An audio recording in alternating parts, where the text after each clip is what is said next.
Sir, ಈಗ Darshan case supreme court ಅಲ್ಲಿ ವಿಚಾರಣೆ ಇದೆ. ಅವರು ಬೇಲನ್ನ ಪ್ರಶ್ನಿಸಿ ಮೇಲ್ಮನವಿ ಕೂಡ ಸಲ್ಲಿಸಿದ್ರು ಸರ್ಕಾರದಿಂದ. ಏನ್ ನಿರೀಕ್ಷೆ ಇದೆ ಅಂತ ಸರ್? ಗೊತ್ತಿಲ್ಲ ನನಗೆ.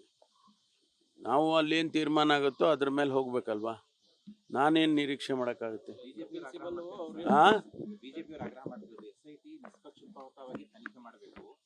ಧರ್ಮಸ್ಥಳದ ಧಾರ್ಮಿಕ ಕೇಂದ್ರ ಏನಿದೆ ಅದ್ರ ವಿರುದ್ಧ ಅಪಪ್ರಚಾರ ಮಾಡೋ ಪ್ರಯತ್ನ ನೋಡ್ರಿ, SIT ಮಾಡಬೇಕು ಅಂತ ಇಡೀ ಅಲ್ಲಲ್ಲ, ಯಾಕೆ ಇವರು ಪ್ರಿಯಂಪ್ಟ್ ಮಾಡ್ತಾರೆ?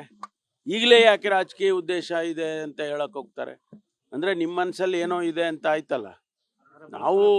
ನಾವು SITಯನ್ನ ಮಾಡಿರ್ತಕ್ಕಂಥ ಉದ್ದೇಶವೇ ಸತ್ಯ ಹೊರಗಡೆ ಬರಬೇಕು ಅಂತ ಅಷ್ಟೇ ಅಲ್ವಾ. ಅದನ್ನ ಈಗಲೇ ಇವರು ಅದು ಇದು ಎಲ್ಲ ಹೇಳ್ತಾ ಕೂತ್ರೆ ಹೆಂಗಾಗುತ್ತೆ? ಇನ್ನೊಂದ್ ಕಡೆ ಈ ಸಮಾನ ಮನಸ್ಕರೆಲ್ಲ ನಿನ್ನೆ ಸಭೆ ಸೇರಿ ಇದು ಸುಪ್ರೀಂ ಮೇಲ್ವಿಚಾರಣೆ ನಡೀಬೇಕು ಅಂತ ಹೇಳಿ ಗೋಪಾಲ್ ಗೌಡ್ರ ನೇತೃತ್ವದಲ್ಲಿ ಅವರೆಲ್ಲ ಆಗ್ರಹ ಮಾಡ್ತಾ ಇದ್ದಾರೆ. ಒಬ್ಬೊಬ್ರು ಒಂದೊಂದು ಹೇಳಿಕೆಗಳು ಕೊಡ್ತಾ ಇದ್ದಾರೆ. SIT ಫಾರ್ಮೇಶನ್ ಮಾಡಬಾರ್ದು ಅಂತಾನೂ ಹೇಳಿಕೆ ಕೊಟ್ಟಿದ್ರು. ಆದರೂ ನಾವು ಎಲ್ಲ ವಿಚಾರಗಳನ್ನ ಗಮನಕ್ಕೆ ತಗೊಂಡು ಮುಖ್ಯಮಂತ್ರಿಗಳು ಸರ್ಕಾರದಲ್ಲಿ ನಾವೆಲ್ಲರೂ ತೀರ್ಮಾನ ಮಾಡಿದ್ದೇವೆ. ಸತ್ಯ ಬರಲಿ ಹೊರಗಡೆ, ಸತ್ಯ ಬರಬೇಕಲ್ವಾ. ಅದ್ರ SIT ಮಾಡಿದ ಉದ್ದೇಶ ಏನು? ಸತ್ಯ ಹೊರಗಡೆ ಬರಬೇಕು ಅಂತ ಅಷ್ಟೇ. ನಮಗೆ ಅಲ್ಲಿಗೆ ಲಿಮಿಟ್ ಮಾಡಿಕೊಂಡ್ರೆ ಬೆಟ್ರು. Thank you sir. ನಾಳೆ ಮತ್ತೆ ಸುರ್ಜೇವಾಲಾ ರಾಜ್ಯಕ್ಕೆ ಬರ್ತಾ ಇದ್ದಾರೆ ಸರ್.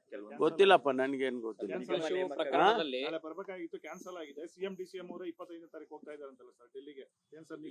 25ನೇ ತಾರೀಕು ಮುಖ್ಯಮಂತ್ರಿಗಳು ಉಪಮುಖ್ಯಮಂತ್ರಿಗಳು ಅವರು ಬ್ಯಾಕ್ವರ್ಡ್ ಕ್ಲಾಸ್ದು ಇಲ್ಲಿ ಏನು ಸಭೆ ಆಗಿದೆ ಅದೊಂದು ಸಭೆಯನ್ನು ಡೆಲ್ಲಿಯಲ್ಲಿ ಮಾಡ್ತಾರೆ ಅಂತ ನಮಗೆ ತಿಳಿದಿರೋ ಅಂಥದ್ದು. ಅದಕ್ಕೆ ಹೋಗ್ತಾ ಇದ್ದಾರೆ ಅಂತ.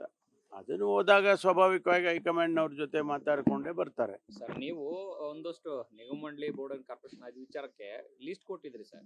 ನೀವು ಎಲ್ಲ ಕೂಡ ವರ್ಕ್ ಮಾಡಿ ಲಿಸ್ಟ್ ಕೊಟ್ಟರು ಕೂಡ ಯಾಕೆಷ್ಟು ವಿಳಂಬ ಆಗ್ತಾ ಇದೆ?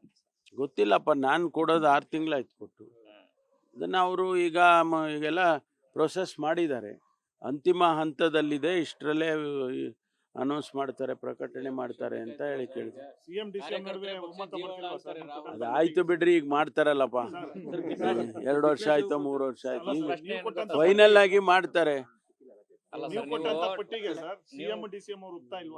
ಗೊತ್ತಿಲ್ಲ ನನಗೆ. ನಾವು ಕೊಡೋದು ನಮಗೆ ನೋಡಿ, ನನಗೆ ಒಂದು ಜವಾಬ್ದಾರಿ ಕೊಟ್ಟಿದ್ರು. ನಮಗೆ ಒಂದು 10-11 ಜನ ಸಮಿತಿ ಮಾಡಿ ಕೊಟ್ಟಿದ್ರು. ಆ ಸಮಿತಿ ಎಲ್ಲ ಕೂತ್ಕೊಂಡು ಪ್ರತಿಯೊಂದು ಕ್ಷೇತ್ರದ ಶಾಸಕರು ಕೊಟ್ಟಂಥ ಹೆಸರುಗಳ ಮೇಲೆ ನಾವು ಅದನ್ನು ಆಯ್ಕೆ ಮಾಡಿ ಪಟ್ಟಿ ಮಾಡಿ ಕೊಟ್ಟಿದ್ದೇವೆ. ಅದರ ಮುಂದಿನ ಭಾಗ ಮುಖ್ಯಮಂತ್ರಿಗಳದು ಮತ್ತು ಅಧ್ಯಕ್ಷರದು. ಅದನ್ನು ನಾವು ಪ್ರಶ್ನೆ ಮಾಡಕ್ ಹೋಗಲ್ಲ. ಪ್ರಕರಣದಲ್ಲಿ A1 ಆರೋಪಿನ ಇದುವರೆಗೂ ಕೂಡ ಪತ್ತೆ ಹಚ್ಚೋಕೆ ಆಗ್ತಾನೆ ಇಲ್ಲ. ಅದೇ ಹುಡುಕ್ತಾ ಇದ್ದಾರೆ. ಏನೇನು ನಿಗದಿ ಮಾಡ್ತಾರೇನ್ರಿ? 2 ದಿನದಲ್ಲಿ ಮಾಡ್ತೀವಿ, 1 ದಿನದಲ್ಲಿ ಅವನು ಫೋರ್ಸ್ಫುಲ್ ಆಗಿ ಹುಡುಕ್ತಾ ಇದ್ದಾರೆ.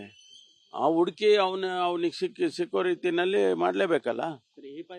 ವಿಚಾರಣೆ ಮಾಡಿ ಕಳಿಸಿರೋದ್ರ ಬಗ್ಗೆ ಕೂಡ ಸಾಕಷ್ಟು ಚರ್ಚೆಗಳಾಗ್ತಾ ಇದೆ.